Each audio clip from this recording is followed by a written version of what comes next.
देख रहे हैं पुलिस टाइम्स न्यूज। नमस्कार, आपण बघत आहे पुलिस टाइम्स न्यूज आणि मी आहे मनीषा तुमच्यासोबत। एवढ्या लहान कार्यक्रमाला पंतप्रधान मोदी येतील का असा प्रश्न भगतसिंह कोश्यारी यांनी विचारला आहे। बघूया पुलिस टाइम्स न्यूज ची खास रिपोर्ट। आदरणीय प्रधानमंत्री जी, हमारे माननीय मुख्यमंत्री उद्धव जी, माननीय मुख्यमंत्री श्री अजित जी, पीडब्ल्यूडी मंत्री श्री अशोक जी, नेता प्रतिपक्ष श्री देवेंद्र फडणवीस जी, हमारे चीफ जस्टिस श्रीमान दत्ता जी, यहाँ उपस्थित सभी जनप्रतिनिधिगण, सभी प्रबुद्धजन, भाइयों बहनों और मीडिया के साथियों, आजादी के अमृत महोत्सव पर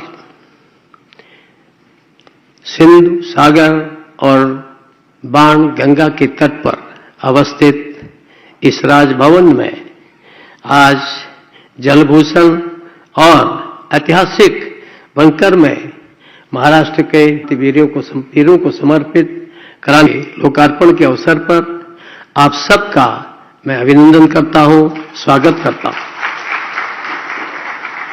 आदरणीय प्रधानमंत्री जी, इस छोटे से कार्यक्रम के लिए लोग मुझे कह भी रहे थे कि प्रधानमंत्री जी आएंगे भी क्या। आपने सहमति दी, ये आप अपने सहयोगियों के प्रति स्नेह और उन पर विश्वास का परिणाम है। मैं आपको इसके लिए बहुत बहुत आभार प्रकट करता हूं। मैं इस काम में हमारे मुख्यमंत्री जी, विशेष करके हमारे उप मुख्यमंत्री जी और लोक निर्माण मंत्री जी, जिन्होंने समय समय पर बड़ा सक्रिय रूप से सहयोग दिया, इसके कारण से इस समय पर संपन्न हुआ, मैं उनका भी आभार प्रकट करता हूं। मैं अपने अधिकारी विशेष करके मनोज सोनिक, जो यहाँ के एसीएस हैं, जब उन्होंने देखा कुछ देर हो रही है, प्रधानमंत्री आने वाले, तो जाने कहां से फौज इकट्ठा करके कर्मचारी, अधिकारी, ऐसे सारे लोगों को इकट्ठा करके समय पर पूरा करने में बड़ा सहयोग दिया। उनको और उनके सभी सहयोगी अधिकारियों, इंजीनियरों को भी मैं धन्यवाद देता हूं। मैं विशेष करके अपने जो मजदूर हैं, आप जानते हैं कि हमारे प्रधानमंत्री जी का एक प्रमुख प्रार्थना है, अब अक्सर पहले अपने भाषण में वो बोलते थे, वैष्णव जन तो तेने कहिए जो पीर पराई जाने रे। तो ऐसे जो आज भी जो पीड़ा सहन कर रहे हैं, लेकिन अपना खून पसीना बहा करके, रात दिन लग करके, 24 घंटा काम करके इस काम को पूरा किया, ऐसे मैं अपने श्रमिकों और मजदूर भाइयों को भी अभिनंदन करता हूं, उनके प्रति भी आभार प्रकट करता हूं। मैं इस क्रांति गाथा के लिए, अभिनव प्रयोग के लिए प्रसिद्ध इतिहासकार भाई विक्रम संपत को ये उन कल्पना थी, और उस संकल्पना को पूरा करने के लिए मेरे सहयोगी, मेरे ओएसडी नैथानी ने जन सहयोग से, बाह्य सहायता से इतना बड़ा कार्यक्रम, इतना बड़ा प्रोजेक्ट किया, मैं उनका भी आभार और अभिनंदन करता हूं। मैं इस प्राचीन मंदिर को एक अच्छा स्वरूप देने के लिए भी विशेष करके जन सहयोग से, बाह्य सहायता से हमारे नैथानी ने प्रयोग, उसके लिए भी उन्हें धन्यवाद है। अभी हम सब लोग शीघ्र ही यहां पर जन सहयोग से 500 किलोवाट के solar water power, clean hydrogen, ये नया प्रयोग कर रहे हैं। मुझे कि प्रधानमंत्री जी के आशीर्वाद से वो भी सफल होगा। राजभवन में प्रतिदिन 100 से भी अधिक आगंतुक आते हैं, यहाँ पर देश विदेश से, विदेशों के भी राज्याध्यक्ष, प्रधानमंत्री और एम्बेसडर और कंसल जनरल तो अक्सर लगभग हर हफ्ते ही आते रहते हैं, और उन लोगों को उत्सुकता रहती है देखने की राजभवन को, इसके माध्यम से प्रदेश को जानने की उनकी उत्सुकता रहती है। और ऐसे में उनके लिए जहां ये हमारा क्रांति गाथा गैलरी प्रेरणादायी होगी, वहीं यहां पर पहले मोर पलते थे। एक दिन मेरे पीआरओ ने कहा, सर यहाँ मोर थे, यहाँ कुत्ते आते हैं, बिल्ली आते हैं, सब खा गए। तो मुझे बड़ा कष्ट हुआ। तो मैंने यहाँ के सहल साहब हैं यहाँ, मैंने कहा कि भाई ये सब आखिर मोरों ने क्या कसूर, क्या खाई जा रहे हैं, इनको खत्म कर रहे हैं। और उन्होंने यहाँ से कुत्ते बिल्लियों को अच्छी जगह पर आदित्य जी पहुंचा करके, और अब मोर है, बहुत लोग आते आनंद लेते हैं। और एक प्रकार से मेरी कोशिश है कि राजभवन केवल राजभवन न रहे, ये लोक भवन रहे, यहां जनता आए, मेरी कोशिश है। पूरे आदरणीय प्रधानमंत्री जी, पूरे कोविड काल में भी मेरे डॉक्टर, मेरे साथी मुझे कहते थे, अरे राज्यपाल जी क्यों कर रहे हो, क्यों लोगों को समय दे रहे हो। मैंने पूरे कोविड काल में, हमारे विधानसभा अध्यक्ष नरहरि जी बैठे हैं, उस कोविड काल में भी ये अपने ट्राइबल सारे पार्टियों के एमएलए को ला करके उनकी समझ जानने के लिए और उनकी बातों को कहने के लिए मेरे पास आए। मुझे अच्छा लगा, ऐसा संवाद रहता है तो निश्चित रूप से उससे समाज आगे बढ़ता है, समस्याएं हल होती हैं। मेरी यही कोशिश है कि इसमें से हम किस प्रकार से इस राजभवन को जनोपयोगी बना सके, ऐसी मेरी कोशिश रही है। मैं कोई बहुत काम के बारे में प्रधानमंत्री जी बोलूंगा नहीं, लेकिन यह कि एक का विश्वविद्यालयों के चांसलर के नाते मैंने जब शुरू में कार्यक्रम अटेंड के कन्वोकेशन अटेंड किए, तो जहां देखा वहां इंग्लिश में संचालन हो रहा है, वहां महाराष्ट्र के राज्य वो है बिजी है, मराठी भाषी है, अंग्रेजी में बोल रहे हैं। तो मैंने उनसे कहा भाई मैं मराठी समझता हूं, थोड़ा बोलने का अभ्यास नहीं है, आप सब मराठी में संचालन करो और भाषण भी मराठी में दो। सौभाग्य से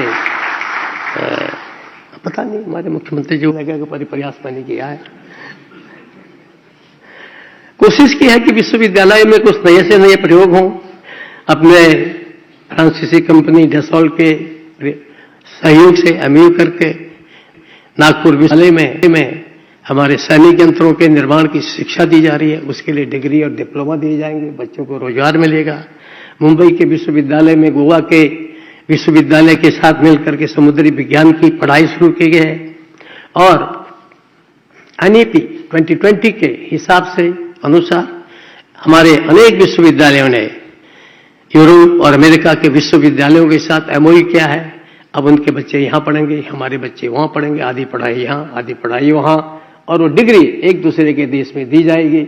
इस प्रकार का प्रयास मेरी ओर से, हमारे सारे मित्रों की ओर से, मेरी ओर से क्या, हमारे जो साथ के लोग हैं उनकी ओर से किया जा रहा है। राज्यपाल महाराज जनजाति के विकास के लिए संविधान के अनुसार बहुत से प्रावधान किए गए हैं। उसको आप साधारण भाषा में राइट्स, अधिकार बोल सकते हैं, पर मैं कहता हूं कुछ कर्तव्यों का प्रावधान किया गया है। मैंने कोशिश की है कि उन प्रावधानों से उपयोग किया जाए। उनके उपयोग से पिछले 1.5 वर्ष के अंदर 23,000 लोगों को मकान मिले, उनके मकान जो है वो रेगुलर किए गए, रेगुलराइजेशन किया गया।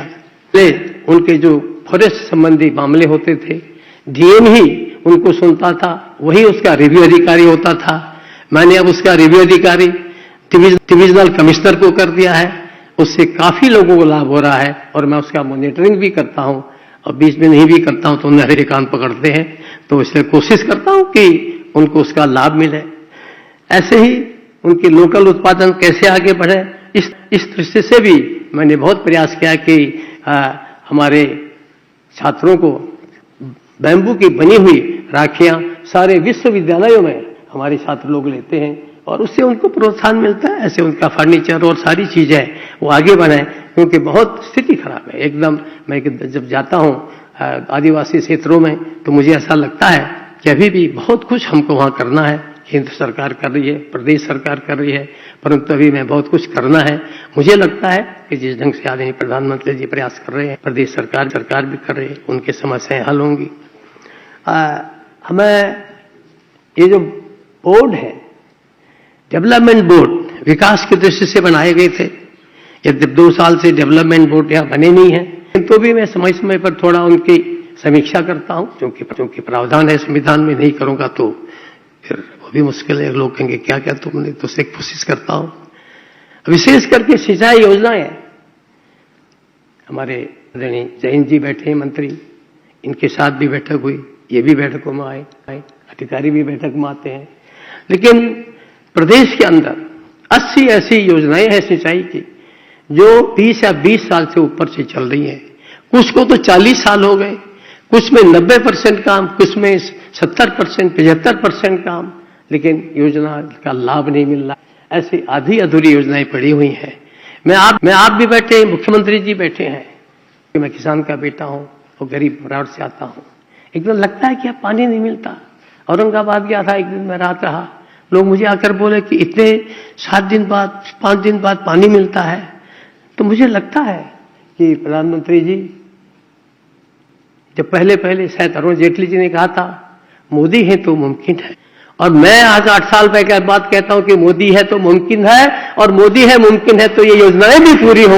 ये मैं आपसे विनम्र प्रार्थना करता हूं, क्योंकि मेरे जैसे सामान्य आदमी को इतने बड़े राज्य की, इतने सुंदर राज्य की एक राज्य सेवक के रूप में जिम्मेदारी दी है, तो ये अगर पूरे हो जाएगा तो मैं सोचता हूं कि एक प्रकार से आपने जो मुझे यहाँ भेजा है, यहाँ आना मेरे लिए सार्थक होगा, या मैं मानूंगा कि मेरा यहाँ आना सार्थक हुआ है।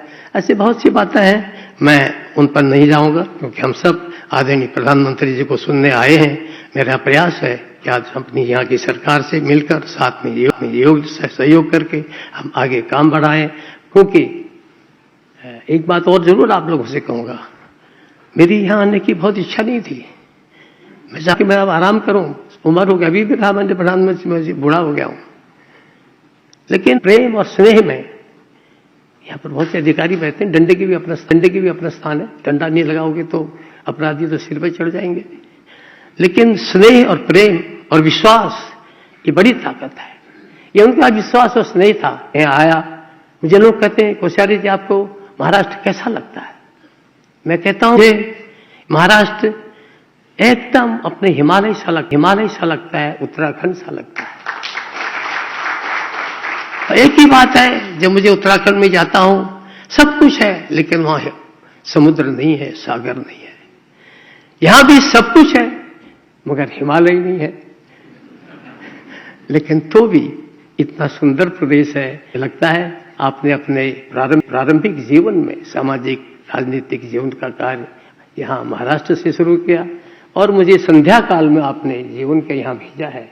आपका आशीर्वाद से ये महाराष्ट्र आगे बढ़े, देश में उन्नत, विशेष करके यहाँ से गरीब और किसान आगे सुखी हूँ। ये आपके माध्यम से हो ही रहे हैं और आगे तेज गति से हूँ, ऐसी मेरी प्रार्थना है। आप यहाँ आए, फिर से आप सबका बहुत बहुत आभार, बहुत बहुत धन्यवाद। अशाच बातम्या बघण्याकरिता बघत राहा पुलिस टाइम्स न्यूज। नमस्कार।